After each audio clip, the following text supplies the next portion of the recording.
What's up? My name is Rich and welcome back to the channel. If you don't know anything about me, I sell on Etsy full-time, sell on Amazon full-time. I've been self-employed full-time since a really long time. I'm a little bit under the weather today, but I needed to knock out some videos, and that's why this process is very important, print on demand. Because when you're full-time self-employed and you're a little bit sick or a little under the weather, if you don't have any type of investments or something that's passive, it's kind of hard to take a sick day, right? So with the process of print on demand, it helps you get through those sick days while still being able to get paid. So I'm gonna forward you to my computer so we can do that profit breakdown of that 13 grand and see how much money we actually made on those sales. So let's hop into the computer and I'll see you in a second. Okay, welcome back. Just to touch on something, I wasn't ridiculously sick, but I ended up having like a respiratory infection or something, so I had to get prescribed steroids. Not that type of steroids, but some kind of medical steroids. Anyways, I recorded that about a week ago. So here we're about to get into the profit of using Printful or just print on demand in general. Really, I'm just gonna get straight into it. This is either going to discourage you or encourage you, and I'll touch on that in a second. So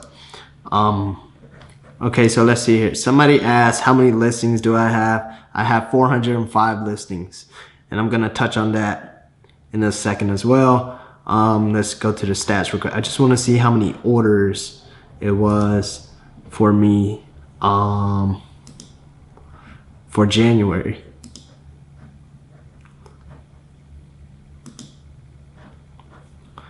So 13.2. Can I write this down? I need a sheet of paper. Okay, I had to take a quick second because I couldn't find a pen, but this is easier. So 13.2K, 449 orders. The prices the item were sold on were anywhere between 15 bucks to 30 bucks. There were times that I sold things that didn't even make a profit, and I'm gonna jump into that as well. So we're gonna take 13.2 subtracted by 8,225. I'm just gonna round it as well since I rounded the other one, 8.2. And then you also gotta do, it's about a little over 9% for the Etsy fees and whatnot. I'm just gonna round it up to 10%. So we're gonna take 13.2 minus the 10%, which is 1.32. Now I'm making it confusing. Oh, hold on, 13.2.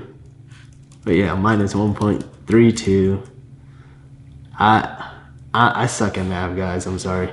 Minus 1320. So we have 11,880.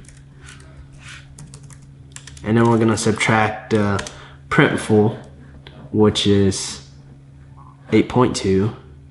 I suck at math. 9, 10, 11, right? 3 point, and then the 2, which is, so we're at about 680, right? So we're looking at 3.6K in profit.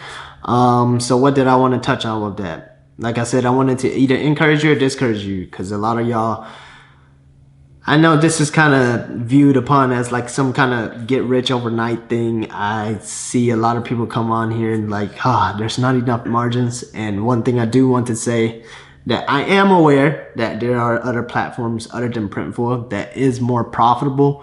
But for me, I've been using Printful because I've used them a long time ago when I used them on Shopify, and I've already built up so much that I don't want to transfer everything into another platform.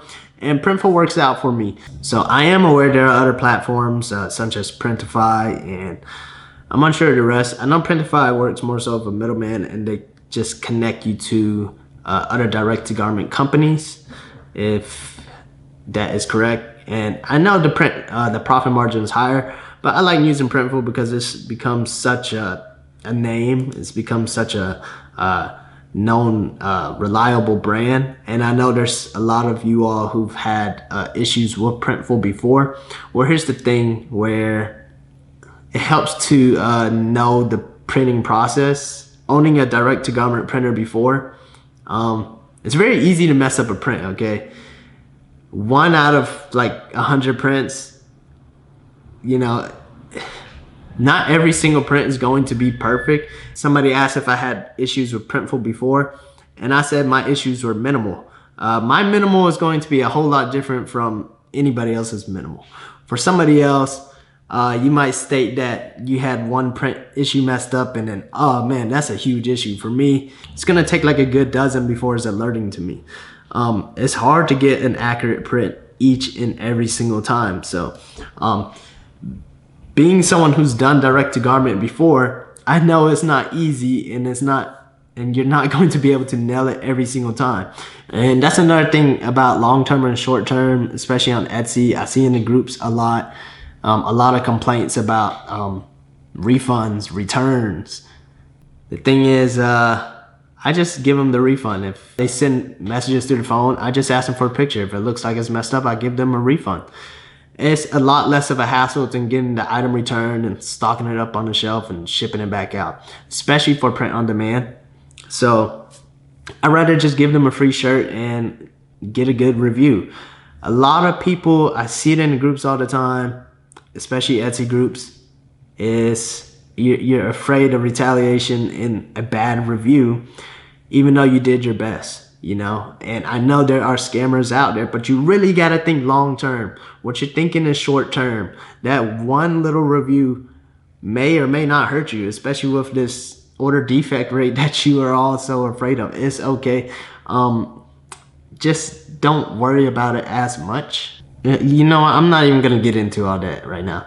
I'm gonna make a whole different video on just the order defect rate, because that's just been a big commotion on Etsy lately. Well, as you are all concerned, as I see in the groups. But anyways, two of the main items that I sell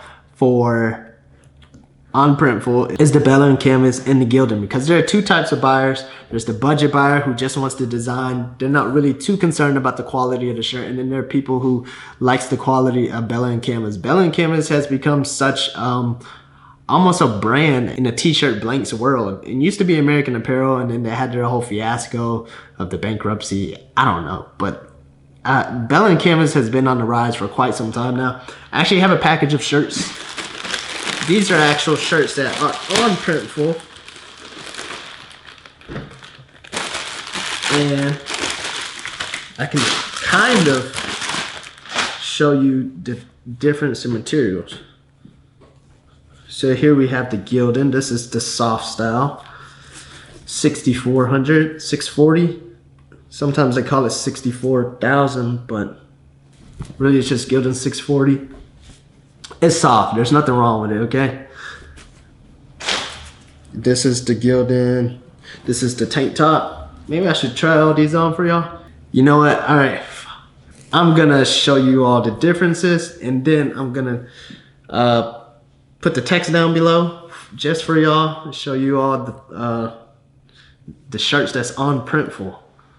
But first and foremost, I'm gonna show you the two that I use the most. This is Bella and Canvas. People love this shirt. They do. Customers love this shirt. They will message and ask you, is it a Bella and Canvas shirt? This is Bella and Canvas. There's nothing wrong with the Gildan shirt, but Printful doesn't have too many color options. But like I said, there's just two different types of buyers.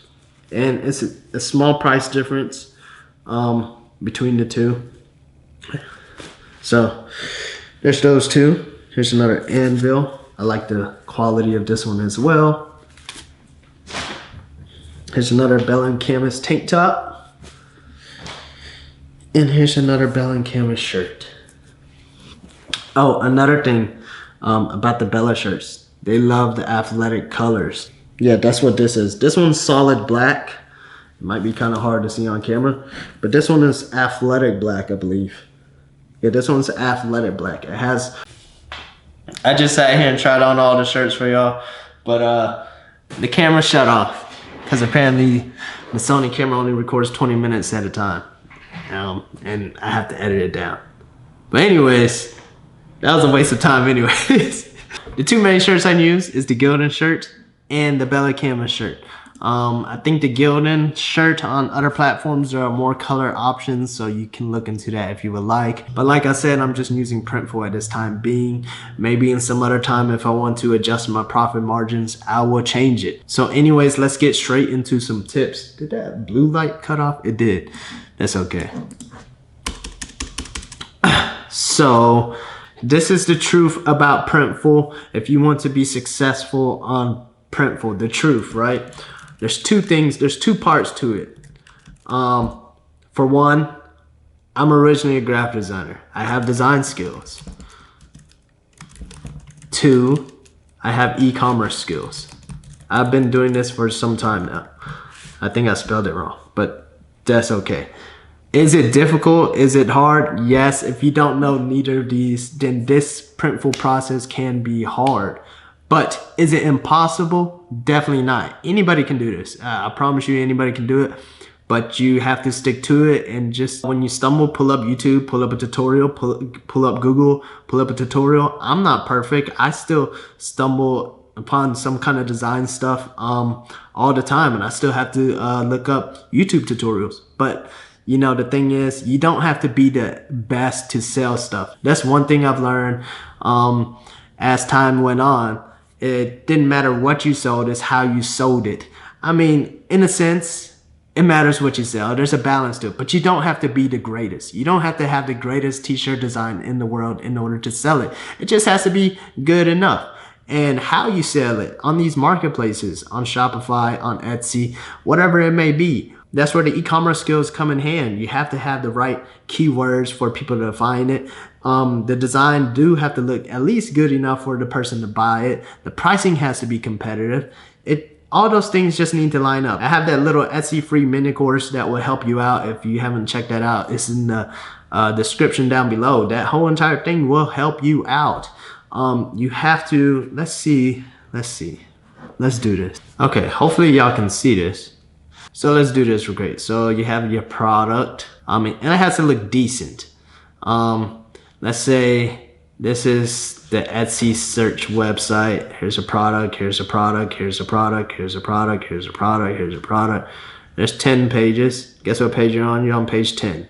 There's a few things that's gonna take you to get to the first page. One thing for sure, I want you to look into Amazon's search algorithm. Right now I'm referring to selling Printful on Etsy because that's how I use it for the most part. But I'm trying to get you to be better on Etsy. Etsy has their search algorithm page where they explain how it works, but I'm pretty confident that's not 100% transparent. So in order for you to get on the first page, you need to have the good keywords. That way when somebody types in the search what they're looking for, yours will be one of the ones that they are looking for. So usually for the name of the item in the title section, for the first like 3 words, I actually describe what the item is. Let's say the name of the shirt is Coffee Addict or something. So I put Coffee Addict right here, and then I put a dash or one of those things. What do you call that? I have no idea. Usually I've heard it's better to do comma, but usually I like to separate the title from the rest of the description a little more. So I do the title, and then I'll do like for coffee, well, it's already called Coffee Addict, for like caffeine addict, you know. And then I'll do comma, then here I'll do a comma, and then I'll do gift for coffee lover, gift for caffeine addict. Well, the name of the shirt's Caffeine Addict. I'm getting lost here. But anyways, in this entire middle section, you want to do things that will help the customer find your item that doesn't know exactly what they're looking for, if that makes sense. So this is the actual name of the item. Did we say it's Coffee Addict or Caffeine Addict? I have no idea now, but it's gift for dad who loves coffee. That's probably not a good translation, but I'm just giving you an idea. You want that middle piece to be a description that will help find this item where they don't necessarily have to type in the name of the item. Sometimes that can do with an event, such as Cars and Coffee. There we go. See, now we're getting somewhere. Cars and Coffee event shirt. So maybe somebody's going to an event, Cars and Coffee, and they'll end up finding this shirt, the caffeine shirt, or Coffee Addict shirt. I forgot if we said coffee or caffeine, one of them. Anyways, after this second section, for the third section, now it's very long. How do we delete everything? So for that first section, we have the name of the item. The second one, we have the description. And then this third one, we have what the item is. Say if it's a coffee mug, if we're selling a coffee mug. But for the most part, I sell shirts, so I'll put shirt.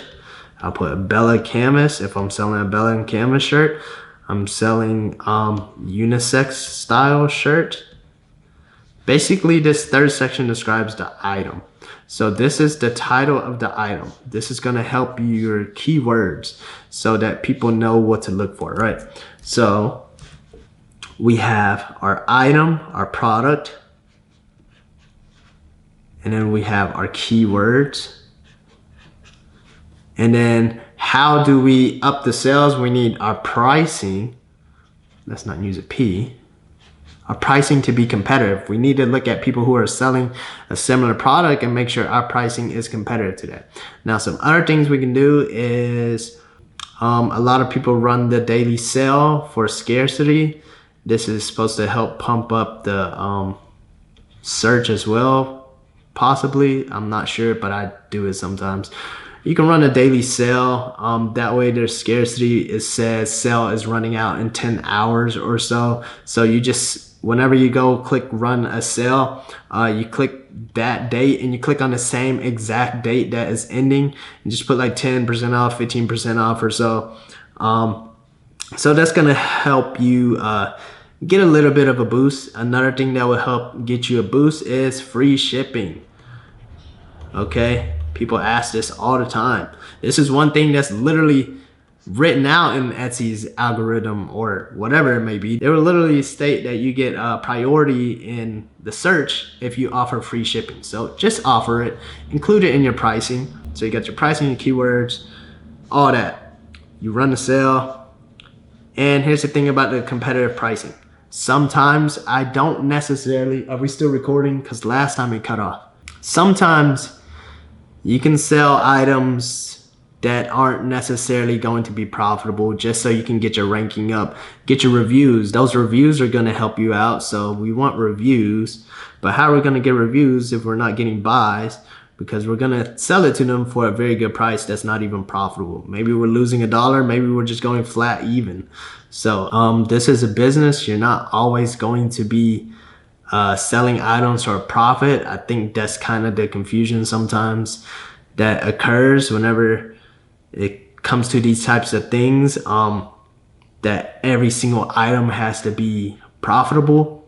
Really, we just want to get the item selling so that we can get a boost in the search. Make sure you have your items on auto renewal, your listings on auto renewal, so it doesn't lose its place. So if you do all of these things, next time somebody goes on Etsy's website, types in the search what they're looking for, this is gonna help your listings. I don't know if this looks like the website. So you're not on page 10, okay? You're not on the last page. You're on one of the first pages. So this is gonna help you with that. Another thing I wanna touch on is listings. I have a decent amount of listings. So there's two ways you can do this. A lot of people like to target a niche or niche, because then if you have a really targeted item, it's possible whenever somebody comes in a search, there's only 2 pages, so you have less competition. But sometimes the items that have 10 pages, there's more competition, but there's more demand for it. So I don't necessarily always chase the niche. I just chase for the items with demand, and I just always get designs up. Sometimes sales can translate with lower listing amounts because of how targeted the item is, and sometimes it takes more listings just to get more sales because your items aren't very targeted. But you know, as long as there's demand for it, at the end of the day, for me, all I care about is the revenue. I don't care how many listings I have. I don't care what my conversion rate is. I don't care about any of that. I just care about how much I'm going to make at the end of the day. There's something else I wanted to touch on. I feel like I'm all over the place, but I'm just trying to get my thoughts out to you all. So I've worked on this shop for quite a while. I can't work on it full time because I have my other stores that I need to actually fulfill myself and work on something else that's not generating me as much profit. But the thing about it, eventually over time, this is something that I can scale. If you're a designer, you would think you can probably get like 100 listings up in a day. It's possible, it's true. But the thing about it, you know, as designers, we do get that creator's block, and we like kind of wear ourselves out. So it's kind of nice to be something that work on the side. But even if we're not designers, like I said, a lot of the designs that I create aren't amazing. It's not like the greatest things in the world. I highly believe anybody can do it. It's just a matter of actually doing it and taking action. And that's the thing about doing print on demand as well. The gratification isn't always going to be instant. That profit number, you have to increase it over time. So it can be easily discouraging in the very beginning, because the original work you have to put in before it actually becomes passive is quite a bit. It's quite a bit of work to do all the design work, get the listings up and all of that. So that initial upfront work can be a hassle, and the gratification may not be there, because after you do that, you might only get a few sales, and the profit can look very small. So that's the thing about it. So that's another long-term, short-term thing. Are you looking at this as something to get rich overnight, or are you going to put in some work and do this long-term and, you know, just be able to build those sales up, build that profit up? That gratification is not going to be there in the very beginning, so it can be discouraging. Especially if you just think that, oh man, I'm about to start making me some money soon. But this is something you can build up over time. And I actually do believe that it can surpass, it'll be a while, but maybe not. I don't know. It depends how much work I put in. But it can surpass the businesses that I am hands-on with now, because after the upfront work, it can become passive. And then you just have to put in some low maintenance. And that's one of the keys to financial freedom, is just passive income. So think about that. There is another tip where I had to give some people a refund, or, you know, order them a replacement, is when, let's say, a part of a design is white, the print is white, the text is white, and then you still have the white shirt available. A lot of times customers believe that if you select the white shirt, that the white text print color will change colors. You can manually go in there and change the design for just that single shirt color, for that design to change to the dark color print. But for me, it was easier for me to just take off all those extra colors. I know this is common because of the shirts that I actually make and fulfill myself. They just select like different colors, the dark color or the light color, and usually I just change the color for them. But on print on demand, I forgot to upload 2 separate colored designs for that. So that's something to think about. What else? I don't know. Hopefully this helped. I just wanted to give y'all a realistic view of print on demand, instead of it being looked at as some get rich overnight thing. It can be built up for sure. In the next video, I have some Printful shirts coming in with the actual print quality, so we can do a real review instead of just looking at the blank garments. And I also have them sending me a blanket, which is an item of a design that I've sold before. And I'm gonna show you all how to make that design. So that's gonna be something to look forward to. So hopefully this video helped you out on Etsy, helped you out on print on demand. Hopefully help you make some passive income. And hopefully you're in this for the long term, not for the get rich overnight. Because if you are, then I don't know if this is gonna be it for you. And I know this video is probably a little all over the place. I promise you I'll come prepared next time. So anyways, I'll see y'all next time. Comment, like, subscribe, see you soon.